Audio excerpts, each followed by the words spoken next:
Hello guys, कैसे हैं आप लोग। उम्मीद है आप लोग फिट होंगे, ज़बरदस्त होंगे, मज़े में होंगे, बढ़िया होंगे और बढ़िया तरीके से हमारे रिएक्शंस को एंजॉय कर मेरा रहे नाम है होंगे। तलहा। इसमें तो मोहसिन गाइस गाइस रमानंद सागर श्री कृष्णा एपिसोड नंबर 153 का पार्ट नंबर 3 लेकर आ जो चुके हैं गाइस गाइस। लास्ट पार्ट था वो बहुत ही इंटरेस्टिंग, अमेजिंग और कमाल का था। आपने देखा कि एक न्यू चैप्टर स्टार्ट हुआ था जो कि रमानंद सागर जी ने हमें सारी डिटेल के साथ बताते हुए, समझाते हुए बताया।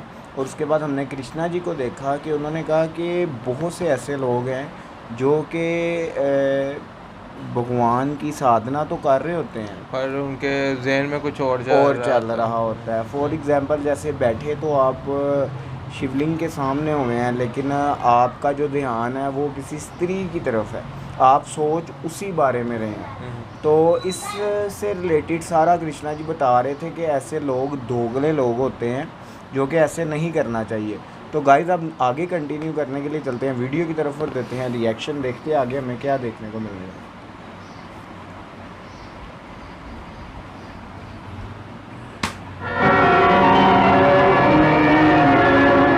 ये कहना आसान है केशव, साधारण मनुष्य के लिए इस मानसिक स्तर पर पहुंचना बहुत कठिन है। इसके लिए सांसारिक मनुष्यों को किसी दैवीय सहायता की आवश्यकता होगी। तुमने ठीक कहा अर्जुन।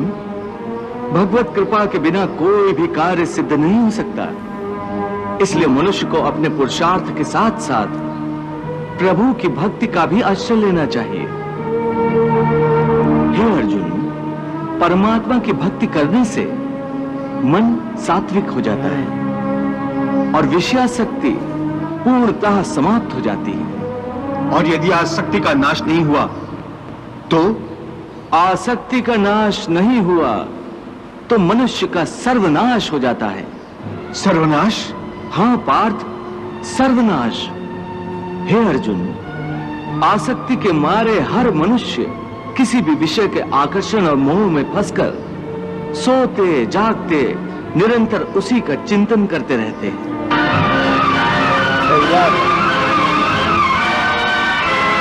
ऐसा होता है जैसे कोई मनुष्य किसी सुंदर स्त्री के प्रेम में पड़ जाता है, जो जागते हुए उसी की कल्पना और सोते में उसी के सपने देखता है। इस प्रकार निरंतर चिंतन से आसक्ति की नींव पर काम की भावना उभरने लगती है।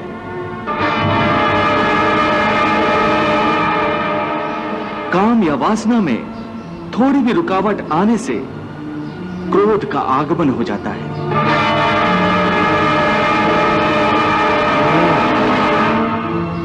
जहां क्रोध है वहां सम्मोह अथवा अविचार अथवा अविवेक भी है।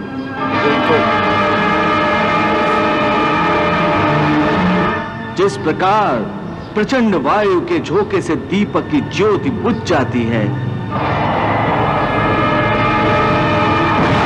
उसी प्रकार काम जनित अविवेक की आंधी से मनुष्य की स्मृति नष्ट हो जाती है।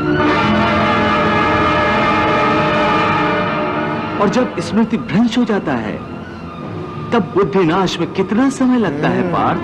जरा भी नहीं। चैतन्य का नाश होने पर जो दशा शरीर की होती है, ठीक वही दशा बुद्धि का नाश होने पर मनुष्य की हो जाती है। बुद्धिनाश के कारण मनुष्य का भी सर्वनाश होता है। बुद्धिनाश होगी तो सब खत्म हो गया।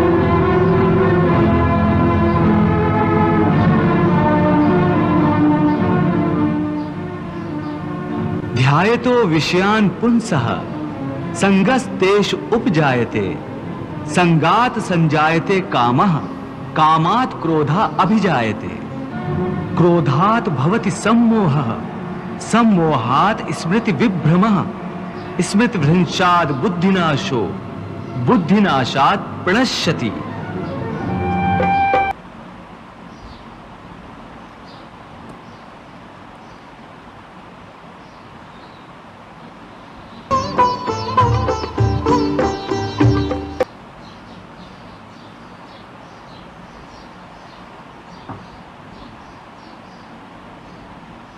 क्रोध जो बोझ मिटाए।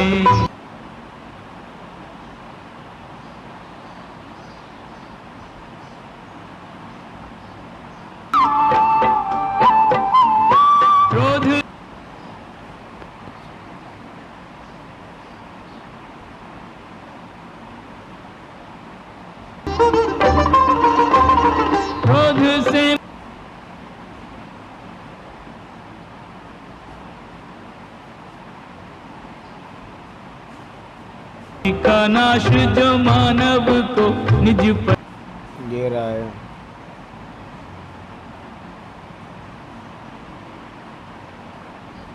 जाए। इसकी बुद्धि का नाश हुआ, उसका सर्वनाश हो जाए। कितनी महत्वपूर्ण बात कही है प्रभु ने कि काम के कारण अंततः मनुष्य का सर्वनाश हो जाता है। परंतु भगवान, वास्तव में काम तो एक शक्ति स्रोत है, फिर वो सर्वनाश का कारण कैसे हो सकता है? हाँ देवी, आपने ठीक कहा कि काम एक शक्ति स्रोत है जिसके द्वारा मनुष्य जीवन में परमानंद को प्राप्त कर सकता है।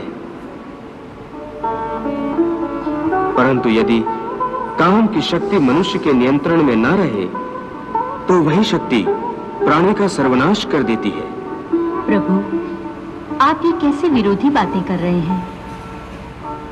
मैं सत्य कह रहा हूं देवी कि कोई भी शक्ति हो, यदि उसका दुरुपयोग किया जाए तो वो परम विनाशकारक हो जाती है, और सदुपयोग किया जाए तो वही वरदान बन जाती है। बिल्कुल। इसी प्रकार काम की शक्ति जो वरदान भी हो सकती है और श्राप भी। भगवान, मैं समझी नहीं। देवी, काम के अधीन होने के बजाय यदि काम को अपने अधीन कर लिया जाए तो मनुष्य का जीवन सुखमय हो जाएगा। देवी, आकर्षण, प्रेम, वासना, ये सब तो काम के ही रूप हैं। जब उदात्त भावना मन में होती है तब काम प्रेम का स्वरूप धारण करता है, फिर वही प्रेम भक्ति का रूप धारण कर लेता है। रे मन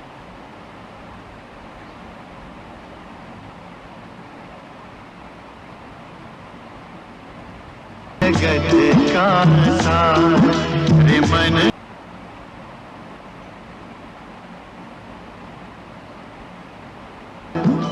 परंतु जब काम के अधीन मनुष्य हो जाता है तब यही काम वासना में बदल जाता है और मनुष्य को पशु बना देता है।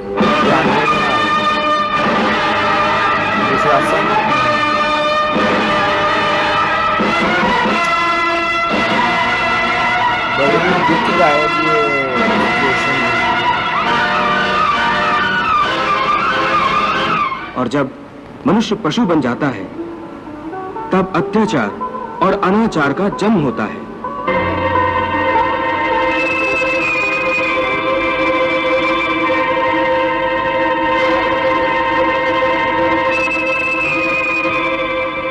तभी काम जैसी शक्ति मनुष्य के लिए एक श्राप बन जाती है।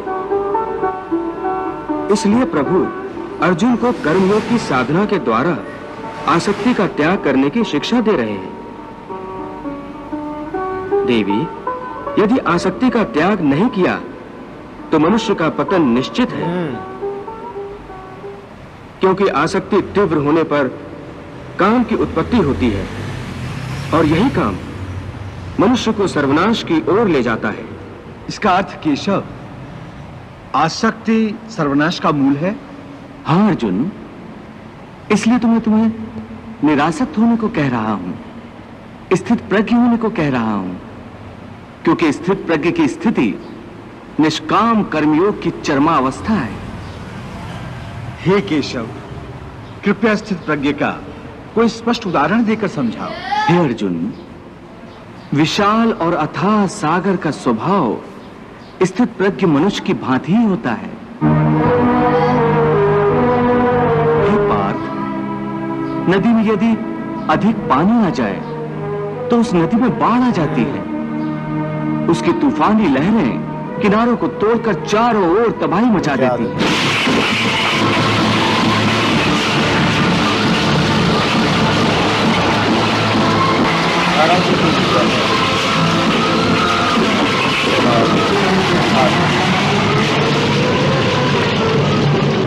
यह हाल एक क्षुद्र मन वाले व्यक्ति का होता है। थोड़ा सा धन, थोड़ी सी सफलता उसे हजम नहीं होती और धन और सफलता के नशे में चूर वो मर्यादाएं तोड़कर एक ओछे इंसान की तरह हरकतें करने लगता है।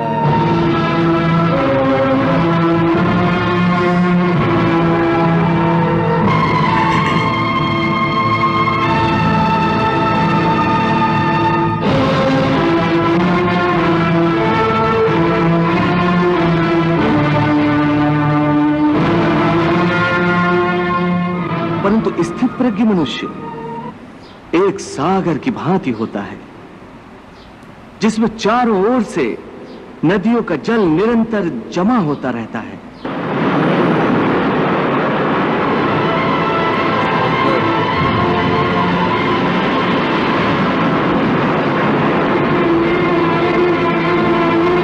तो गाइस यहाँ ख़त्म हुआ ये पार्ट भी बहुत इंटरेस्टिंग था।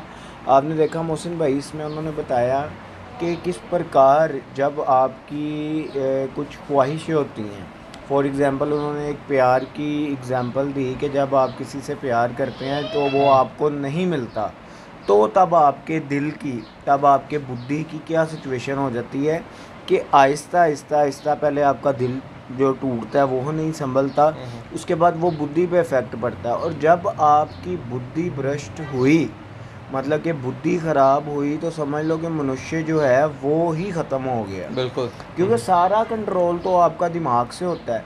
तो वो वही एग्जांपल दे रहे थे। और उन्होंने आप देखा ना किस तरह रिलेट किया कि एक नॉर्मल ह्यूमन बीइंग की जब उन्होंने तलब भी रिलेट किया एक नदी से कि जब उसका पानी अधिक हो जाता है तो वो उसके जो कॉर्नर पे जो बन बांधे गए होते हैं वो तोड़कर आकर तबाही मचा देता भाई। तो जब आप एक सोच से भरकर सोच से में इसके डेवलप करना शुरू करते हैं तो वो फिर डिस्ट्रक्शन की तरफ जाना शुरू हो जाती है। बिल्कुल। और उसके बाद उन्होंने बताया कि जो अपनी सक्सेस को लेकर मतलब कि गरूर करता है तो उसकी क्या सिचुएशन होती है। आपने देखा कि उसकी भी उन्होंने एग्जांपल दी कि वो इंसान को इंसान ही नहीं समझता और अपने आप को भ्रष्ट कर बैठता है, वो अपना नुकसान कर रहा होता है, किसी का नहीं। और दूसरी तरफ जब उन्होंने समंदर की मिसाल दी जिसके अंदर इतनी नदियां गिर रही वो होती सारी हैं, उस तरफ जा रही हैं, उछलती हुई नदियां आकर उसके अंदर समा रही हैं और वहां आकर पता भी नहीं चल रहा कि कोई नदी इसके अंदर गिर रही है, उसके अंदर इतना कुछ समाया हुआ है। ये एक स्थिर इंसान की, मनुष्य की एग्जाम्पल थी कि चाहे वो कितना मर्जी से सक्सेसफुल हो जाए लेकिन वो इसी तरह स्थिर ही रहता है। तो गाइस नेक्स्ट देखेंगे, नेक्स्ट क्या पता चलने वाला है। मिलते हैं नेक्स्ट पार्ट पर। Love you India. Bye bye.